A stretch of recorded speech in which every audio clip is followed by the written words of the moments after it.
याद रखना मुसलमानों, आज हमारे मिंबरों से ये बात हो रही है कि हमारी बेटियां भाग रही हैं। मुफक्किरीन यूट्यूब चैनलों पर भी कह रहे हैं। पहली बात तो मैं दो बात करना चाहता हूं। नंबर एक, मिंबरों से इस बात को बहुत मुबालगे के तौर पे बयान न किया जाए, ये मेरी गुजारिश है, वरना कल मुस्तकबिल में, अल्लाह अकबर, मुस्तकबिल में कल लोग इन्हीं तकरीरों को बुनियाद बनाकर, इन्हीं अखबारात के आर्टिकलों को बताकर हमारे बच्चों को ताना देंगे कि तुम्हारी बेटियां तो भगोड़ी थी, भगोड़ी।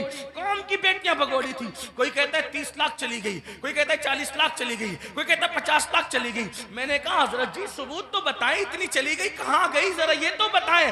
वो कहा मीडिया में आया है। मैंने कहा ओ नादानो, थोड़ा तो जरा शऊर करो, हर बात तो बोलने की नहीं रहती।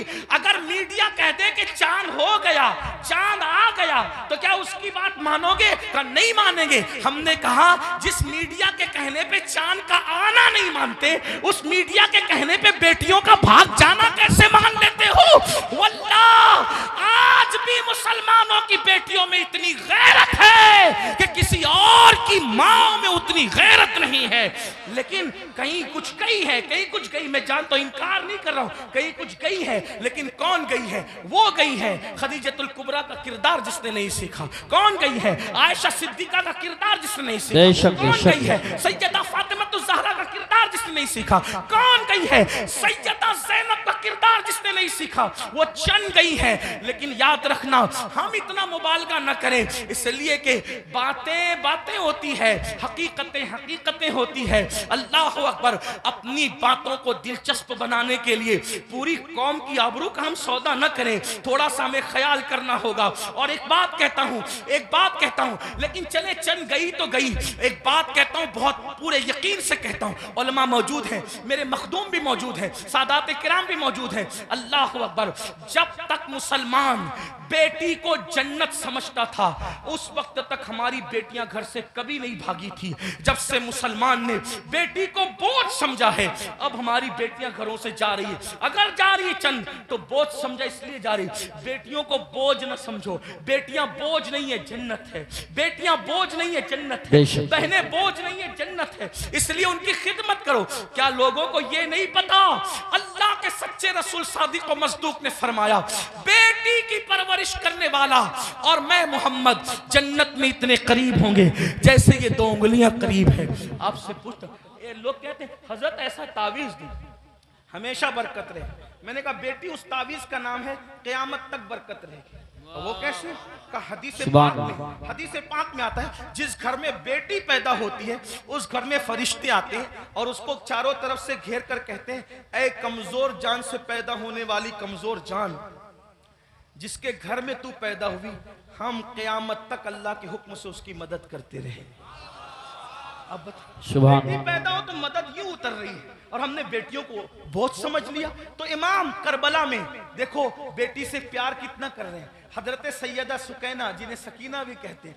अब मैं जो है वो तलफ़ुज़ात के वो जो है वो भूल भुलैया में आपको घुमाना नहीं चाहता, जो लोग कहते हैं वही कहकर आगे बढ़ना चाहता हूँ। लेकिन बहरहाल हजरत सैयदा सकीना को सीने पे सुला रहे कि नहीं सुला रहे? एक बेटी का मर्तबा, करबला के खैमे में इमाम अपनी बेटी को सीने पे रख रहे हैं। आप अंदाजा तो फरमाए, चचा भतीजी के कहने पर फुरात तक जा रहा है। ये सब क्या है? भाई अपनी बहन के कहने पर, इमाम अली अकबर रज़ी अल्लाह तबारक व तआला अपनी बहन के कहने पर वो सब कुछ करते नजर आ रहे हैं, जिसको देख करके इंसान हैरत इस्तिजाब में डूब जाता है। करबला ये भाइयों, करबला अब इख्तिताम पे सुन ले जरा। करबला रिश्तों की वफा का नाम, करबला रिश्तों को ताज़ीम देने का नाम, करबला मोहब्बतों का नाम, करबला एहतराम का नाम, करबला ताज़ीम का नाम, करबला कुरान के तहफ़्फ़ुज़ का नाम, करबला अकीदे की हिफाजत का नाम, और करबला हदीस के सही मफहूम को अमली तफसीर में पेश करने का नाम, करबला कुरान मुकद्दस के सांचे में ढल जाने का नाम, करबला शराब से नफरत का नाम, करबला ज़िना से नफरत का नाम, करबला जुए से नफरत का नाम, करबला बांसुरी म्यूजिक और मौसीकी के मुकम्मल खातिमे की जोदे मुसलसल का नाम, करबला सजदों के लिए इंसान क्या क्या कुर्बानी दे सकता है, इस पैगाम में खामोश का नाम करबला है। अब आप आपसे पूछता हूँ, हमने करबला से सीखा क्या? वही गुनाह में मुब्तला, वही जराइम में मुब्तला, वही बलाओं में मुब्तला। एक बात ये भी कह दूं इख्तिताम पर, खास तौर पर आखिर में बात करते करते, मुसलमानों एक बात आपसे कह दूं, करबला तो सहाबे किराम की कुर्बानियों के तहफ्फुज का नाम था, लेकिन आज जब करबला का जिक्र होता है तो उन्हीं सहाबा को निशाना बनाया जाता है, उन्हीं सहाबा पे तबर्रा किया जाता है, उन्हीं सहाबा को माज़अल्लाह ये इसलिए करार दिया जाता है कि उन्होंने तो अहले बैत का हक कसब किया। और वो लड़के जो जुमा की नमाज भी 2 रकअत पढ़ के भाग कर आते हैं, ऐसे जैसे स्कूल की छुट्टी होने पर बच्चे भाग जाते हैं, वो सहाबा के किरदार पे बात करते हैं कि वो तो ऐसे थे, वो तो वैसे थे। मैं पूछता हूं, किस मुंह से सहाबा को तान करते हो? किस मुंह से सहाबा की अजमत पर उंगली उठाते हो? 2 रकअत पढ़ने की औकात नहीं है सही से, और उनके लिए उंगली उठा रहे हो जिन्होंने दीन के लिए अपना माल कुर्बान किया। आज मुसलमान कहलाना आसान है, लेकिन अल्लाह अकबर, उस वक्त जब अल्लाह अल्लाह मुसलमान कहलाए जाने पर, मुसलमान बन जाने पर पिटाइयां होती थी, पत्थर मारे जाते थे, कोड़े मारे जाते थे, चाबुक बरसाए जाते थे, भूखा रखा जाता था, सोशल बाइकाट किया जाता था। सहाबा उस वक्त के मुसलमान हैं, उनके ईमान पर ये कौम के लड़के सवालिया निशान खड़ा करेंगे जिनको तहारत के मसाइल तक नहीं पता है। आपसे पूछना चाहता हूं, वो सिद्दीक अकबर रज़ी अल्लाह तबारक व तआला अन्हु जिसने वो कुर्बानी दी है कि अल्लाह के रसूल ने फरमाया, जिसने इस्लाम की मदद की है सबके एहसान का बदला अदा किया जा चुका है, सिवाय अबू बकर के एहसान का बदला क़यामत में अल्लाह तबारक व तआला अता फरमाएगा। ऐसे लोगों को गासिब कहा जाता है, ऐसे लोगों को हक तलफ किसका? अहले बैत का। मुझे बताओ मुसलमानों, जरा गौर करो, उस फारूक आजम के बारे में कहा जाता है कि उन्होंने ये किया, ये किया, ये किया। आपसे पूछता हूं, फारूक आजम का किरदार पता है? फारूक आजम का किरदार मालूम है? फारूक आजम के किरदार के बारे में इल्म है? अल्लाह अकबर, आपको वो सफर याद होगा, आप वो सफर जानते होंगे। अल्लाह अकबर कि फारूक आजम मदीने मुनव्वरा से चलते, फारूक आजम मदीने मुनव्वरा से चलते और मदीने से चलते हुए बैतुल मुकद्दस जाते हैं। एक ही ऊँटनी है, अपने जवानों की खास तवज्जो, एक ही ऊँटनी है, गुलाम साथ में जा रहा है। फारूक आजम गुलाम से कहते, सवारी एक है इसलिए हम ये करेंगे, सवारी एक है ये करेंगे कि थोड़ी देर मैं बैठूंगा, थोड़ी देर आप बैठना, फिर मैं पैदल चलूंगा, फिर तुम बैठोगे, तुम चलोगे, मैं बैठूंगा। आपसे पूछता हूं, बैतुल मक़दिस तक गुलाम को इस तरह लेकर के गए कि नहीं लेके गए? आप बताएं, बोलने से पहले तोलो, किसी की भी बात सुन करके बका मत करो।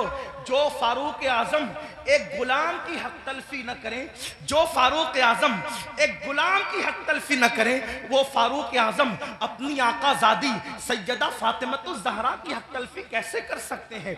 आप जानते हैं, कभी गौर तो किया होता, कभी सोचा तो होता, जिससे जो सुना वही बकना शुरू कर दिया। मेरे आका अलैहिस्सलाम फरमाते हैं, मेरे असहाब को बुरा मत कहो, मेरे सहाबा को बुरा मत कहो। और इसी करबला की बात करते हुए सहाबा पे तबर्रा किया जाए, मुसलमानों क्या मुंह लेकर के उठोगे? जानते हैं, शिफा शरीफ में काजी अयाज रहमतुल्लाहि ताला अलैह लिखते हैं कि एक शख्स मर रहा था, उसको मौत आ रही थी, मरते वक्त उसकी जबान पे कलेमा नहीं आ रहा था। अल्लाह अकबर, उसकी जबान पे कलेमा नहीं आ रहा था। उससे पूछा गया कि तू कलेमा क्यों नहीं पढ़ पा रहा है? उसने कहा कि मैं अबू बकर और उमर के गुस्ताखों के साथ बैठा करता था। वो गुस्ताख नहीं था, बल्कि गुस्ताखाने शेखैन के साथ बैठता था। अल्लाह अकबर, तो जो गुस्ताखाने शेखैन के साथ बैठे, सिर्फ बैठे, मरते वक्त उसकी जबान पे कलेमा नहीं आता, जो गुस्ताखी करे उसका क्या अंजाम होगा? ये दुनिया चंद दिन की है, ये दुनिया चंद लम्हे की है। बंदों की खुशी के लिए अल्लाह को नाराज न करो। वल्लाहु व रसूलुहु अहक्कु अन युर्दू, अल्लाह और उसका रसूल इस बात के ज्यादा हकदार है कि उनको राजी किया जाए। आज ये बहस चल रही है कि कौन कब ईमान लाया था, कौन कब ईमान लाया था। मैंने कहा किसी ने कभी भी ईमान लाया था, ईमान तो लाया था ना, हुजूर ने तो माफ किया था ना, हुजूर ने तो चादर में जगह दी थी ना। जिसको रसूलुल्लाह अमान दे दे, जिसको नबी अमान दे दे, उम्मती को हक क्या है उसको अमान से बाहर करने का। आपसे पूछना चाहता हूं, इसलिए मुसलमानों अपनी हैसियत में रहो।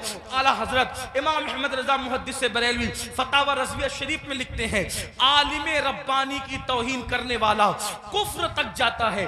जब आलिम रब्बानी की तौहीन करने वाला कुफ्र तक जाता है, जो सहाबा की तौहीन करे, सहाबा को गालियां दे, याद रखना स्टेज पर कुछ भी कहो, कमरे की गुफ्तगू तो अल्लाह सुन रहा है, दिलों का हाल तो अल्लाह देख रहा है। इसलिए उनके लिए दिलों में कीना न रखो, उनके लिए दिलों में अदावत न रखो। मुसलमानों क्या बात है, अगर रसूलुल्लाह ऊंट के चमड़े की नालैन पहन ले तो हम उस नालैन को सर पे रखते हैं। आखिर ऊंट का चमड़ा ना देखा, क्या देखा? रसूलुल्लाह की निस्बत देखी। तो जब रसूलुल्लाह की निस्बत की वजह से ऊंट का चमड़ा सर पे रखा जाता है, तो रसूलुल्लाह की निस्बत की वजह से असहाबे मुस्तफा की ताजीम क्यों नहीं की जाती, उनका एहतराम क्यों नहीं किया जाता? लेकिन एक बात यह भी ख्याल रखना, एक तबका वो है कि अल्लाह अल्लाह जो सहाबा को हल्का जान रहा है, सहाबा की बेअदबी कर रहा है, कमरों में बैठ करके अपने मानने वालों को उनके खिलाफ कान भर रहा है।